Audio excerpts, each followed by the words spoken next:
Welcome to the Blue Cafe. We bring you stories of faith, love, and devotion. Yeah, just kidding, please help us grow by hitting that like button. Now on to the story. Need advice for an unusual affair and the aftermath? Need support? Hey guys, been on here the last few days reading these horror stories. It's good to know I'm not alone. My situation is a bit unusual. About 4.5 months ago I found out my wife was having an affair. It wasn't hard to uncover seeing as she was terrible at hiding it. When I confronted her we talked for 4 hours and made her tell me every detail. It took some coaxing, but after about 20 minutes she started talking. She said some crazy stuff to me that night, and the worst part about it was the way she said them, all nonchalant, like she was chatting with a girlfriend at a coffee shop. One example is when it got to the sex, I asked her, was it the same as what we do or was it different? In my mind I was thinking positions. What she said was like a dagger in my chest. She said it was different because it was passionate. I told her, you're sighing, in the 10 years we've been together we haven't had passionate sex. And her response was, maybe on our honeymoon. The worst part was how she said it, casual as can be. So I thought this girl is a narcissist, but I'm in doubt because narcissists have smarts and cunning. How I found out was the first night she had a condom sticking out of her wallet in the living room. The next night I checked her laptop and she didn't realize it was connected to her phone. Maybe you guys can explain this one to me, because to this day I still don't get what she did. I went on her photos and she screenshotted her entire conversation with this guy and deleted it one by one. It was all one of her deleted files, and maybe you can tell me what a screen recording is. It's only for iPhones. Some of the screenshots she took had timestamps at the bottom. I made her text him that night and tell him to not contact her again. The next morning she tells me she texted her, which I appreciated. If he was smart he would have left it alone, but his response was, "Are you okay?" Right then from that response I knew that Weasel would keep trying. I told her as much. I forgot to mention that when I confronted her I told her that we were done because that's the one thing I couldn't forgive, and I told her for our daughter's sake she can stay here until she finds a place. A sleepless week goes by and the only thing I noticed is that she disconnected her phone from her laptop. No biggie. She went out for a birthday party that weekend and she did go where she said she did because I checked the bank account. However, she comes home drunk. She maybe has a drink twice a year, goes into the bathroom for half an hour, then goes to bed without even saying a word. The first red flag of the night. Half hour later I go in the garage and her car is not there. I think sure, she's had too much to drink, but at that point my gut was screaming at me, so I found her Snapchat password and logged in on my phone, and sure enough the first person on top of her recents is the guy she had an affair with. By the way, she told he had no social media. All I see is the last thing he said was "show me," so while I was in her account I changed it from delete instantly to save for 24 hours, that's gonna be important later. At this point it's 4 AM, so I wait until I can't take it anymore and wake her up at 7 AM asking where her car was. I told her to call one of her girlfriends to pick her up and get her car and walk downstairs. I was still logged into her account on my phone, and in the 5 seconds it took me to walk downstairs and open my phone she snapped him good morning with a nude picture. The worst part about that was the picture was from our wedding night. Anyways, she leaves to get her car and I'm sitting there thinking, how could she tear my heart out twice in 1 week? She come back and I tell her we need to talk. Her response is, "Uck this again." I asked her if she texted him last night and she denied it on a technicality, so I asked did she snap him. She denied. So in my anger I rolled my shirt up and did the pose she did and said, "Does good morning ring a bell?" Her eyes lit up in immediate anger and she started yelling and hitting me. "Relax guys, my 2-year-old hits harder." I told her I'm leaving for a few days and for her to pack her stuff up. As I'm walking out the door she asks when I'll be back, and I was confused because I couldn't have been any clearer. She asked if I was coming back that day, and I kid you not, because I'm supposed to go to a party later today, I looked at her in the eye and said, "There is truly something wrong with your head," and left. I'm getting to it guys, I promise. A few days went by and my daughter kept calling out for mommy and it broke my heart, so I caved and let her back in. She deleted her entire Snapchat when she came back and promised to wait until we're divorced. A few more days goes by on the following weekend and she's supposed to go to some food festival with her girlfriend that Sunday. Saturday night, my gut starts screaming again, so while she's giving our daughter a bath, the only time her phone is not in her hand, I go to open it and she changed the passcode. The first thing that pops up in my head is our daughter's birthday. It opens on the first try and sure enough she once again talks to that guy on Snapchat talking about meeting up at that fest. I started getting a guy feeling when I got a notification earlier that day that she was back on Snap. I go on a walk until our daughter goes to sleep. I come back home with her completely unaware that I saw her phone. I came up with a plan to mess with her on my walk, knowing exactly how it was going to play out. When I got back I asked her politely to see her phone because I had a feeling. She willingly showed me her phone 2 days before that. She says fine, goes downstairs and all I hear is a loud no. And she locks herself in the bathroom. I calmly walk down there and knock asking if everything is okay. She responds with I can't believe you don't trust me yada yada. She opens the door after a few minutes and gives me her phone. Long story short, I gave her 10 minutes to get out.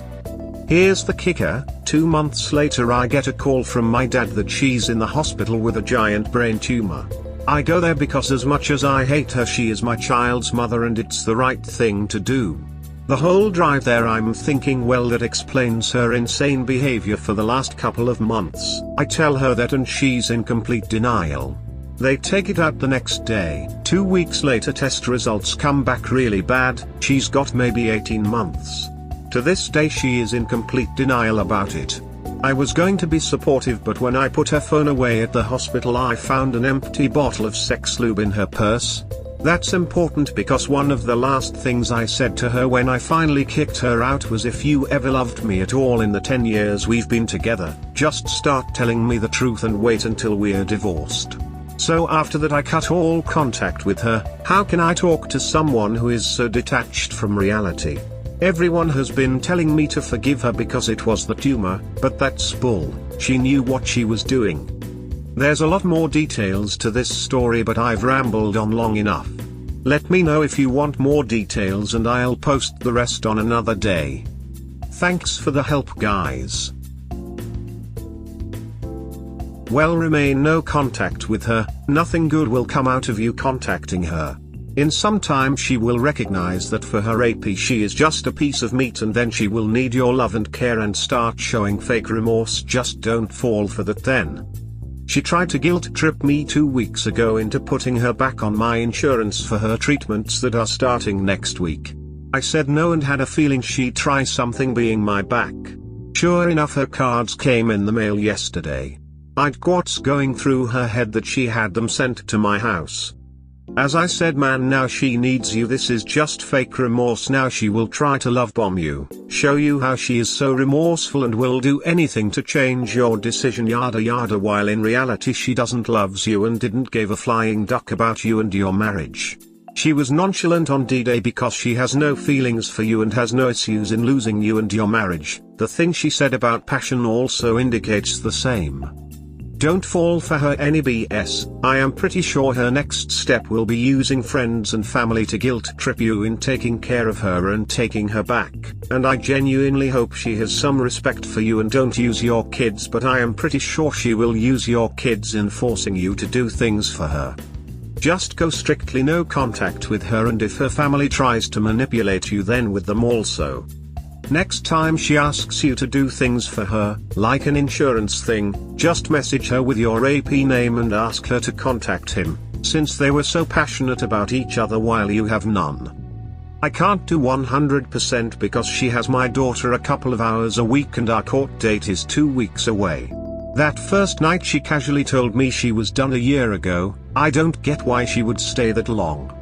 When I said 100% I meant no contact apart from what's necessary. I knew you had kids. Sorry man, I wasn't clear enough. As for why she stayed that long, because she knew she could have her cake and eat it too while you were there for her. But when it ultimately came to make a decision between you and AP, she chose him decisively, but now she needs you again because apparently AP has nothing to give her apart from passion. I've been reading a lot about this lately, and generally they tend to cheat up, but this loser is way beneath me. They met at a part-time job she got because she was bored at home. This guy's basically a teenager, works 3 days a week, has a couple of illegitimate kids and plays Call of Duty all day. I don't get it. Apparently all it took was for him to compliment her because I was working too much. Pathetic excuse. Actually, it is also true that many people cheat down. It's crazy, but true. It could have been anyone. It was pretty much the first guy who worked next to her at the packing line a few nights a week. All it took was a compliment and a "you're beautiful." Yeah, many cheaters are incredibly insecure. The tiniest bit of outside validation leads them into the fantasy world of the affair fog. You should check out this online article, The 4 M's of Infidelity, Why Cheaters Cannot Leave Their Affair Partners. It may ring more than a few bells for you. Yay, she checks off most boxes from every article I've read so far. It's the same story over and over. Quick update and a slight rant. Advice. Hey guys, I posted my story here not too long ago. I assume you can find and read it on my account. Anyways, I can't sleep and need to rant. I broke my no contact with the STBXW today only to remind her that we have court in a few days. It was a mistake because out of frustration I texted her again an hour later saying she needs to spend more time with our daughter. She is around a few hours a week, to lighten the burden on my mom who watches her while I'm at work. Her response was, "I'm working on it." I told her I'd what she's doing with her time, but she's gotta step it up. The gist of what she said was she's moving in with her dad so she can take our daughter for half the week. My problem is, how do I tell her that's a hard no, not for malicious reasons, but because she's supposed to have round-the-clock help herself for her illness? What do you guys think? Thanks. Go back to no contact and deal with it in court. Don't fight this outside the courtroom. Let the judge see who you are dealing with. Agreed. She doesn't spend enough time with your daughter? That's not gonna look good in court. Yay, but it's irrelevant, I'm getting custody by default. I think you should practice some self-preservation for your own good. Breaking no contact will give you nothing other than doing it again and finding numerous meaningless excuses to call again, just like this time. Whatever you think the reason for contact was is in fact nothing other than an excuse to talk to her and self-torture. If there is anything that important, she'd call you. So, no contact means no contact. There is nothing to be said. Dude, what the F is wrong with you? Your wife had a brain tumor. Study what that can do to a person. First, it can totally mess with electrical functioning of the brain, which means that the person cannot think straight. Second, depending on what part of the brain the tumor was, it can majorly affect impulse control and reasoning. You say she was given 18 months to live and she doesn't care and is detached from reality.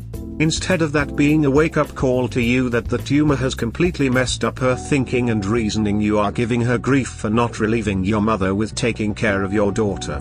Did you at all talk to her neurologist or any doctor about how the tumor could have affected her behavior instead of coming on Reddit and asking non-doctors about this stuff?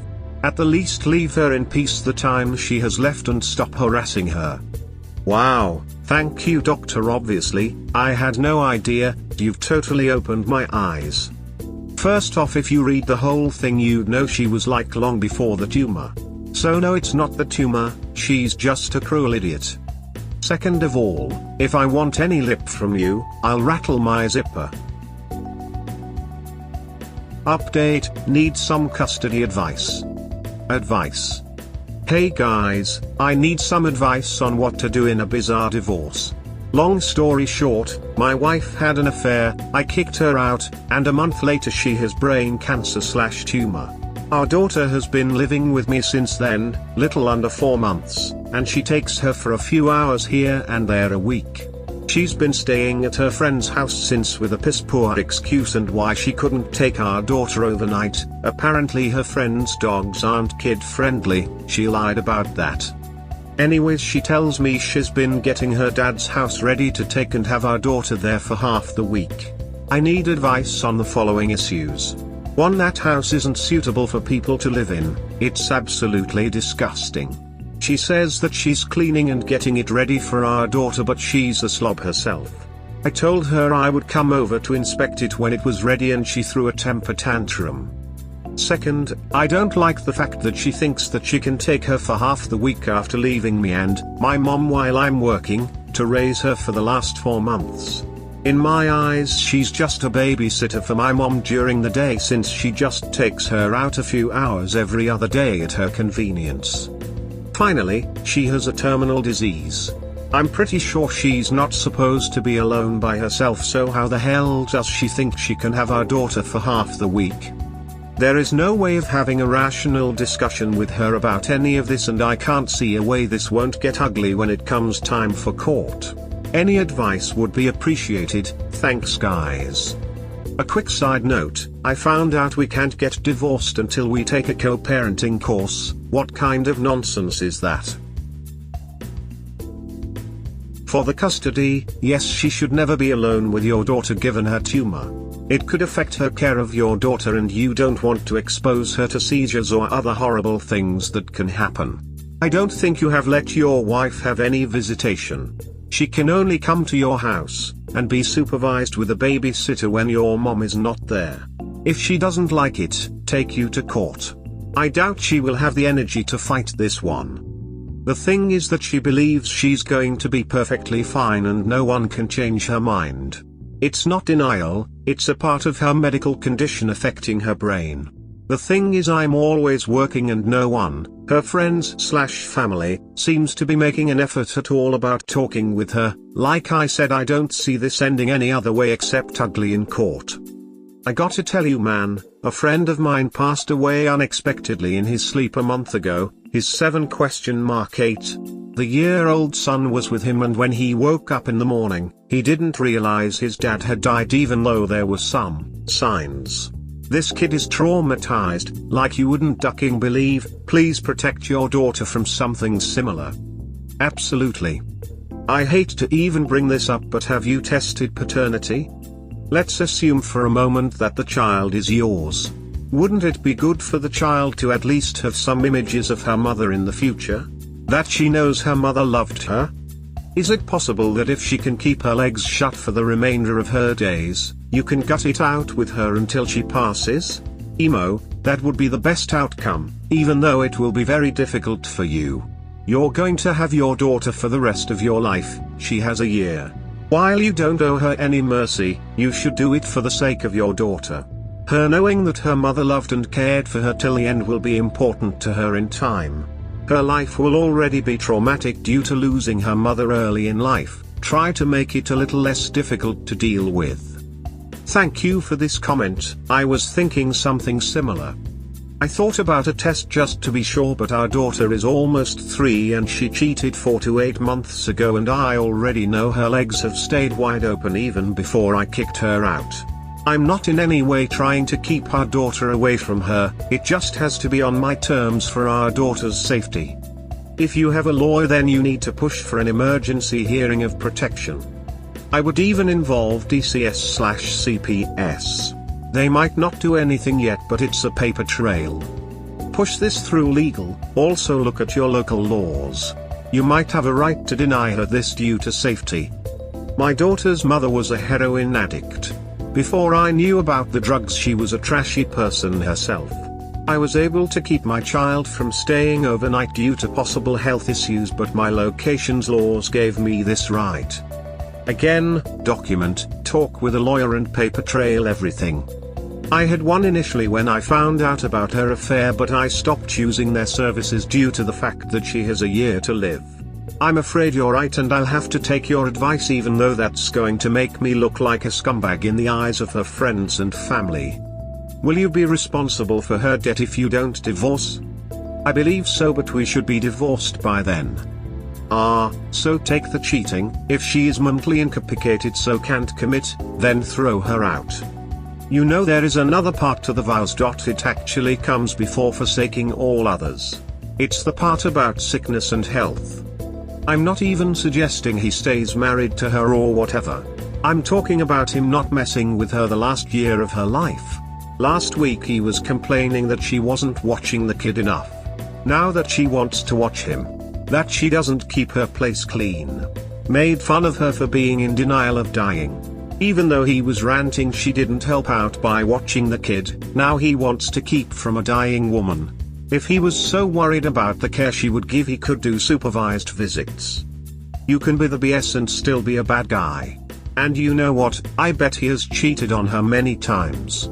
He says for a decade they were apart 10 months out of each year. He never FD around on her all that time away. Never went to a happy ending massage. Nothing? I may have believed that if he wasn't treating her the way he is now. Alright, I have to bring you back to reality. First of all, whatever you're reading isn't what I'm writing. Second, if you would have read the whole damn thing you would have seen that I said multiple times that I have never not allowed her to see our daughter. Next, you're fit for a straitjacket with that last paragraph. Who the F do you think you are accusing a stranger of something like that? You're mental. It's okay, I'll play along with your mental gymnastics and throw it right back at you. Careful, your accusations towards me sound like you're projecting, and as we all know here, projecting is what cheaters do. Do you know what your incoherent rambling reminds me of? My wife. She's an immature child as well. Peace out. We hope you have enjoyed today's episode. Please comment, like and subscribe. Cheers. Have a wonderful day or night. Wherever you are.